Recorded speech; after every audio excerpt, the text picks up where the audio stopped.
आप सब मेरे ऑनलाइन बहन भाइयों को जय मसीह की। परमेश्वर ने एक बार फिर हमको शाम को मिलने का मौका दिया, इसके लिए आइए उसका धन्यवाद करेंगे, आइए प्रार्थना करेंगे। धन्यवाद है महान और सामर्थी परमेश्वर, तेरे पवित्र नाम को धन्यवाद प्रभु। प्रभु तेरी इस पुस्तक के पढ़े और सुने जाने पर आशीष हो मेरे राजा। प्रभु शाम के सुंदर समय तूने एक बार फिर अपने सम्मुख आने का मौका दिया प्रभु, इसके लिए धन्यवाद प्रभु। जीवित रखा, अपना अनुग्रह दया और कृपा हम पर बना के रखा, इसके लिए धन्यवाद। पवित्र आत्मा आप अगुवाई कीजिए प्रभु। जितने मेरे ऑनलाइन बहन भाई जितने भी सुने प्रभु जी, उन सब पर आशीष उड़ेल देना मेरे राजा, ताकि प्रभु जी वो तेरी पवित्र आत्मा को पाकर मसा कर सकें मेरे खुदावन। प्रभु आज हम पढ़ेंगे योएल की पुस्तक। इसके पढ़े और सुने जाने पर प्रभु की आशीष हो। मैं सारा आदर सारी महिमा तुझे देता हूँ प्रभु यीशु। ये छोटी सी विनती तेरे प्यारे बेटे मेरे उद्धार करता यीशु नासरी के नाम से मांगकर पा लेते हैं प्रभु जी, आमीन। आइए हम पढ़ेंगे शाम का नियम, योएल की पुस्तक, और ये पुराने नियम में है। इसके पढ़े और सुने जाने पर आशीष हो। हे यहोवा का वचन पूतिएल के पुत्र योएल के पास पहुंचा, वह यह है। हे पुरानियों सुनो, हे देश देश के सब रहने वालों कान लगाकर सुनो। क्या ऐसी बात तुम्हारे दिनों में या तुम्हारे पुरखाओं के दिनों में कभी हुई? अपने बच्चे को से इसका वर्णन करो, और वे अपने बच्चों से, और फिर उनके बच्चे आने वाली पीढ़ी के लोगों से। जो कुछ गजाम नामक टिड्डी से बचा उसे अरबे नामक टिड्डी ने खा लिया। जो कुछ अरबे नामक टिड्डी से बचा उसे येलेक नामक टिड्डी ने खा लिया, और जो येलेक नामक टिड्डी से बचा उसे हासिल नामक टिड्डी ने खा लिया। हे मत वालों जग उठो और रो, और हे सब दाख मधु पीने वालों नए दाख मधु के लिए हाय हाय करो, क्योंकि वह तुमको अब ना मिलेगा। देखो मेरे देश में एक जाति ने चढ़ाई की है, वह सामर्थी है और उसके लोग अनगिनत हैं। उसके दांत सिंह के से और उनकी दाढ़ें सिंघनी की सी हैं। उसने मेरी दाखलता को उजाड़ दिया और मेरे अंजीर के वृक्ष को तोड़ डाला है। उसने उसकी सब छल छीनकर उसे गिरा दिया है, और उसकी डालियां छीलने से सफ़ेद हो गई हैं। जैसी युवती अपने पति के लिए कटी में टाट बांधे हुए विलाप करती है, वैसे ही तुम भी विलाप करो। यहोवा के भवन में न तो अन्न बलि और न अर्घ आता है। उसके टहलुए जो याजक हैं वे विलाप कर रहे हैं। खेती मारी गई, भूमि विलाप करती है, क्योंकि अन्न नष्ट हो गया। नया दाख मधु सूख गया, तेल भी सूख गया है। हे किसानों लज्जित हो, हे दाख की बारी के मालियों गेहूं और जौ के लिए हाय हाय करो, क्योंकि खेती मारी गई है। दाखलता सूख गई और अंजीर के वृक्ष कुम्हला गए हैं। अनार ताड़ सेब वरन मैदान के सब वृक्ष सूख गए हैं, और मनुष्यों का हर्ष जाता रहा है। हे याजकों कटी में टाट बांधकर छाती पीट पीट कर रो। हे वेदी के टहलुओं हाय हाय करो। हे मेरे परमेश्वर के टहलुओं आओ टाट ओढ़े हुए रात बिताओ, क्योंकि तुम्हारे परमेश्वर के भवन में अन्न बलि और अर्घ अब नहीं आते। उपवास का दिन ठहराओ, महासभा का प्रचार करो। पुरानियों को वरन देश के सब रहने वालों को भी अपने परमेश्वर यहोवा के भवन में इकट्ठा करके उसकी दुहाई दो। उस दिन के कारण हाय करो, क्योंकि यहोवा का दिन निकट है, और सर्वशक्तिमान की ओर से सत्यानाश का दिन होकर आएगा। क्या भोजन वस्तुएं हमारे देखते नष्ट नहीं हुई? क्या हमारे परमेश्वर के भवन में आनंद और मगन जाता नहीं रहा? बीज ढेलों के नीचे झुलस गए, भंडार सूने पड़े हैं, खत्ते गिर पड़े हैं, क्योंकि खेती मारी गई। पशु कैसे कर्राते हैं, झुंड के झुंड गाय बैल विकल हैं, क्योंकि उनके लिए चराई नहीं रही, और झुंड के झुंड भेड़ बकरियां पाप का फल भोग रही हैं। हे यहोवा मैं तेरी दुहाई देता हूँ, क्योंकि जंगल की चराई आग का कोर हो गई, और मैदान के सब वृक्ष ज्वाला के जल गए। वन पशुओं भी तेरे लिए हाँफते हैं, क्योंकि जल के सोते सूख गए, और जंगल की चराई आग की कोर हो गई है। सियोन में नरसिंगा फूंको, और पवित्र पर्वत पर सांस बांधकर फूंको। देश के सब रहने वालों कांप उठो, क्योंकि यहोवा का दिन आता है, वरन वह निकट है। वह अंधकार और तिमार का दिन है, और बदाने का दिन है, और अंधियारे का सा फैलता है। जैसे भोर का प्रकाश पहाड़ों पर फैलता है, वैसे ही एक बड़ी सामर्थ्य जाति आएगी। प्राचीन काल में वैसी कभी न हुई और ना उसके बाद फिर कभी पीढ़ी में होगी। उसके आगे आगे तो आग भस्म करती जाएगी और उसके पीछे पीछे लौ जलाती जाएगी, और उसके आगे की भूमि तो अदान की बारी के समान होगा, परंतु उसके पीछे की भूमि उजाड़ मरुस्थल बन जाएगी और उससे कुछ न बचेगा। उसका रूप घोड़े का सा और वे सवारी के घोड़े के समान दौड़ते हैं। उनके कूदने का शब्द ऐसा होता है जैसे पहाड़ की चोटियों पर रथों के चलने या खूंटी भस्म करते हुए लो का, या जैसे पाती बांधे हुए बलि योद्धाओं का शब्द होता है। उसके सामने जाति जाति के लोग पीड़ित होते हैं और वे सब मलिन दिखते हैं। वे आशूर वीरों के समान दौड़ते और योद्धाओं की भांति शहरपना पर चढ़ते हैं, और वे अपने अपने मार्ग पर चलते हैं और उनमें कोई भांति के अलग ना चलेंगे। वे एक दूसरे को धक्का नहीं लगाते, वे अपनी अपनी राह पर चलते हैं। शास्त्रों का सम्मान करने में भी उनकी पांति नहीं टूटती। वे नगर में इधर उधर दौड़ते और शहरपना पर चढ़ते हैं। वे घरों में ऐसे घुसते हैं कि चोर खिड़कियों में घुसते हैं। उनकी आगे पृथ्वी कांप उठती है और आकाश थरथराता है। सूर्य और चंद्रमा काले हो जाते हैं और तारे नहीं झलकते। यहोवा अपने उस दल के आगे अपना शब्द सुनाता है, क्योंकि उसकी सेना बहुत ही बड़ी है।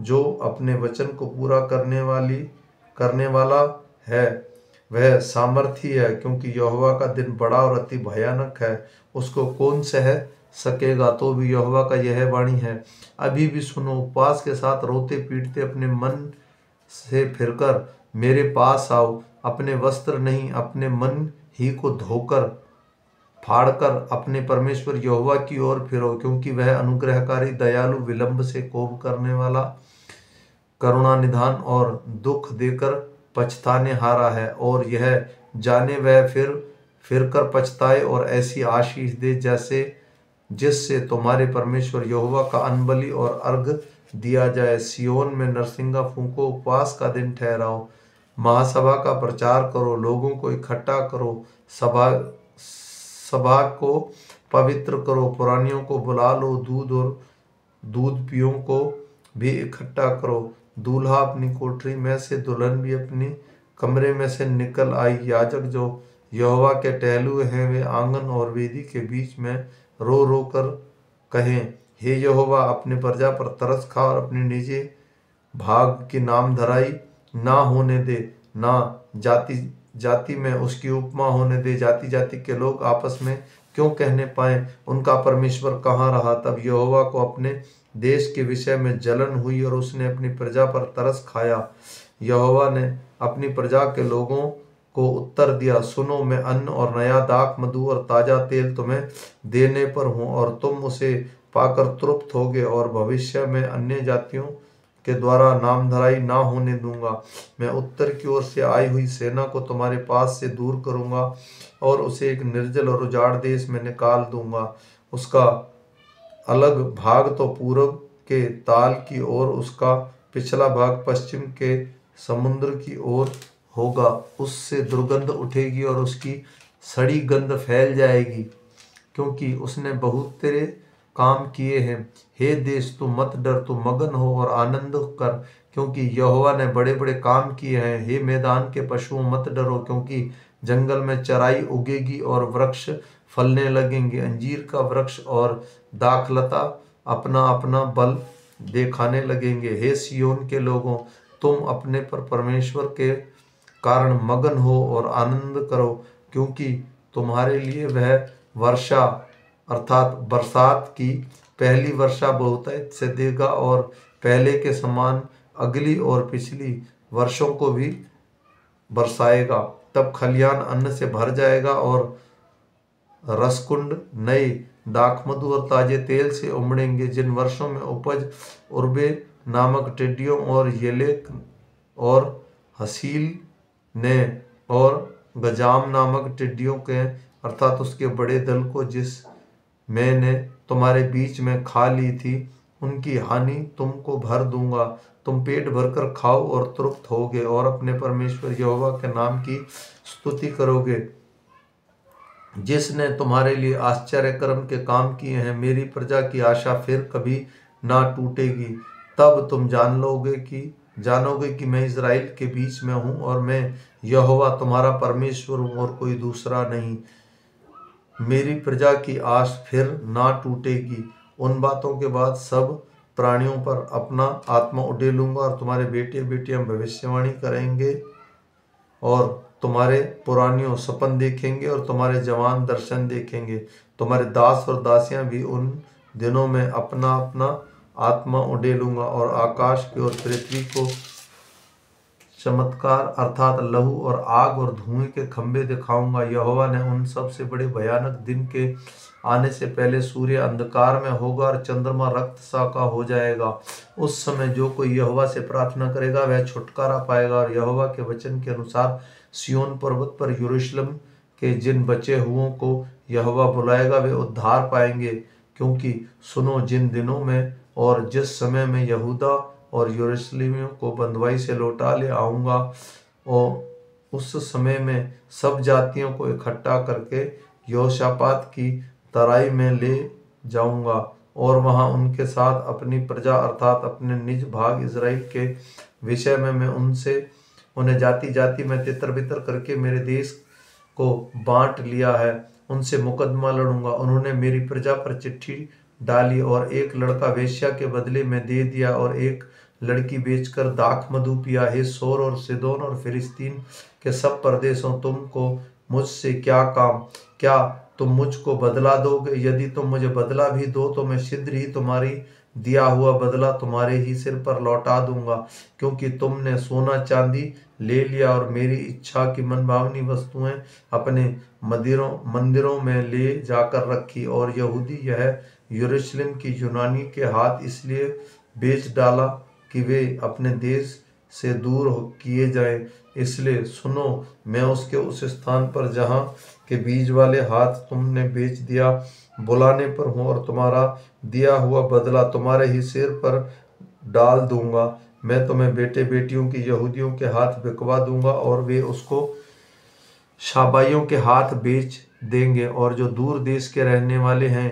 क्यों यहोवा ने यह कहा, जाति जाति के यह प्रचार करो, युद्ध की तैयारी करो, अपने शूरवीरों को उभारो। सब योद्धा निकट आकर लड़ने को चढ़े और अपने हल ही फाल की पीट कर तलवार और अपनी हंसिया को पीट कर बर्छी बनाओ। जो बलिहान हो वह ही कहे मैं वीर हूँ। हे चारों ओर के जाति के लोगों, फुर्ती करके आओ और इकट्ठा हो जाओ। हे यहोवा, तू अपने शूरवीर को वहां ले जा। जाति जाति के लोग उभर कर चढ़ आए और यहोशापात की तराई में जाएं, क्योंकि वहां चारों ओर सारी जातियों का न्याय करने को बैठूंगा। हंसुआ लगाओ, क्योंकि खेत पक गया है। आओ हम रौंदें, क्योंकि हौज भर गया है। रसकुंड उमड़ने लगे, क्योंकि उन्होंने बुराई बहुत बड़ी है। निपटारे की तराई में भीड़ ही भीड़ है, क्योंकि निपटारे की तराई में यहोवा का वचन निकट है। सूर्य और चंद्रमा अपना अपना प्रकाश ना देंगे और ना तारे चमकेंगे। यहोवा सिय्योन से गरजेगा और यरूशलेम से बड़ा शब्द सुनाई पड़ेगा और उसको आकाश और पृथ्वी थरथराएं। परंतु यहोवा की मेरी प्रजा के लिए शरण स्थान और इज़राइल के लिए गढ़ ठहरेगी। इस प्रकार तुम जानोगे कि यहोवा जो अपने पवित्र पर्वत पर वास किए रहता है वह हमारा परमेश्वर है। यरूशलेम पवित्र ठहरेगा और परदेशी उसमें होकर फिर ना जाने पाएंगे।